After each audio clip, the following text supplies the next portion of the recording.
भारतीय रेल आधुनिकीकरण की दिशा में तीव्र गति से आगे बढ़ रही है और भारत सरकार के न्यू इंडिया के विजन को साकार करने में अग्रसर है। इसी के अंतर्गत देश भर के रेलवे स्टेशनों को वर्ल्ड क्लास बनाने के लिए उनके पुनर्विकास का कार्य जोर शोर से किया जा रहा है। साथ ही इन स्टेशनों को अत्याधुनिक सुविधाओं से लैस किया जा रहा है। रेलवे स्टेशनों को रीडेवलप करने के लिए भारत सरकार द्वारा अमृत भारत स्टेशन योजना शुरू की गई है। इस योजना के तहत देश के विभिन्न राज्यों में 1275 रेलवे स्टेशनों को अत्याधुनिक सुविधाओं के साथ पुनर्विकसित किया जा रहा है। देश में 3 स्टेशनों को पहले ही विश्व स्तरीय बनाया जा चुका है। इनमें मध्य प्रदेश का रानी कमलापति स्टेशन, कर्नाटक का sir M Visvesvaraya terminal station, Bengaluru और गुजरात का गांधीनगर कैपिटल स्टेशन शामिल है। ये स्टेशन आधुनिक भारत की भव्य तस्वीर को पेश करते हैं। इन स्टेशनों पर यात्रियों के लिए अत्याधुनिक सुविधाएं विकसित की गई हैं। यहाँ यात्रियों के सुगम आवागमन के लिए लिफ्ट और एस्केलेटर्स के अलावा आधुनिक सुविधाओं से युक्त एयर कॉन्कोर्स, वेटिंग रूम और रिटेल एरिया विकसित किए गए हैं। साथ ही यात्रियों के आगमन, प्रस्थान और वाहन पार्किंग के लिए समुचित व्यवस्था की गई है। इन अत्याधुनिक रेलवे स्टेशनों की तर्ज पर ही देश में अमृत भारत स्टेशन योजना के तहत 1275 स्टेशनों को रीडेवलप करने का कार्य भी तीव्र गति से किया जा रहा है।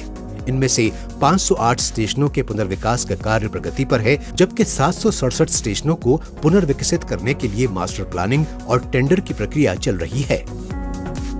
अमृत भारत स्टेशन योजना के अंतर्गत जिन स्टेशनों का पुनर्विकास किया जा रहा है, उनमें भारत सरकार के विरासत भी और विकास भी के मंत्र को पूरी तरह से साकार किया जा रहा है।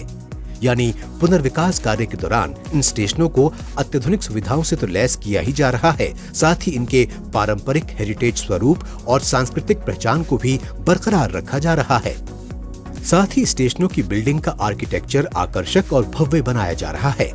एक प्रमुख बात ये भी है कि इन स्टेशनों को अगले 40-50 साल की आवश्यकताओं को ध्यान में रखते हुए डेवलप किया जा रहा है। देश भर में विकसित किए जा रहे इन स्टेशनों में यात्रियों के सुगम आवागमन का विशेष रूप से ध्यान रखा जा रहा है। जैसे कि पुनर्विकसित स्टेशनों पर पर्याप्त संख्या में लिफ्ट, एस्केलेटर्स और ट्रेवलेटर स्थापित किए जा रहे हैं। यात्रियों का स्टेशन आना जाना सुविधाजनक बनाने के लिए सेपरेट अराइवल और डिपार्चर की व्यवस्था की जा रही है। इसके अलावा इन स्टेशनों को मेट्रो स्टेशन, सिटी बस और परिवहन के अन्य माध्यमों के साथ मल्टी मॉडल कनेक्टिविटी से भी जोड़ा जा रहा है। पुनर्विकसित स्टेशनों पर वाहनों की पार्किंग के लिए भी जरूरत के अनुसार समुचित व्यवस्था की जा रही है, जैसे अंडरग्राउंड पार्किंग एवं मल्टी लेवल पार्किंग। पुनर्विकसित किए जा रहे स्टेशनों पर विशाल एयर कॉन्कोर्स भी विकसित किए जा रहे हैं, जहां अत्याधुनिक प्रतीक्षालय, retail area, food plaza, kids play area और एग्जीक्यूटिव लाउंज आदि का भी प्रावधान किया जा रहा है। इन स्टेशनों पर सुरक्षा के भी इंतजाम किए जा रहे हैं, जैसे सभी स्टेशनों पर सीसीटीवी कैमरे लगाए जा रहे हैं और उनकी एकीकृत मॉनिटरिंग की सुविधा का भी प्रावधान किया जा रहा है। इसके साथ ही इन स्टेशनों की आइकॉनिक बिल्डिंग की सुंदरता में 4 चांद लगाएगी बेहतरीन लाइटिंग एवं इनका शानदार सर्कुलेटिंग एरिया। नए विकसित हो रहे स्टेशनों को पूरी तरह से दिव्यांग फ्रेंडली बनाया जा रहा है, जैसे कि स्टेशनों पर ब्रेल लिपि संकेतक लगाए जा रहे हैं।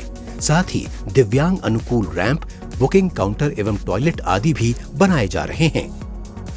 देश भर में पुनर्विकसित होने वाले इन स्टेशनों को ग्रीन बिल्डिंग के तौर पर डिजाइन किया जाएगा, यानी कि इनमें सौर ऊर्जा, जल संरक्षण एवं वर्षा जल संचयन की उचित व्यवस्था की जाएगी। आने वाले दिनों में ये पुनर्विकसित रेलवे स्टेशन यात्रियों के सुगम और निर्बाध आवागमन का माध्यम बनेंगे, साथ ही उस क्षेत्र की आर्थिक एवं व्यावसायिक गतिविधियों को बढ़ावा देने में भी महत्वपूर्ण भूमिका निभाएंगे। भविष्य में ये पुनर्विकसित स्टेशन न केवल अपने शहर की आइकॉनिक बिल्डिंग के रूप में शान बनेंगे, बल्कि वैश्विक पटल पर नए भारत की नई पहचान भी गढ़ेंगे।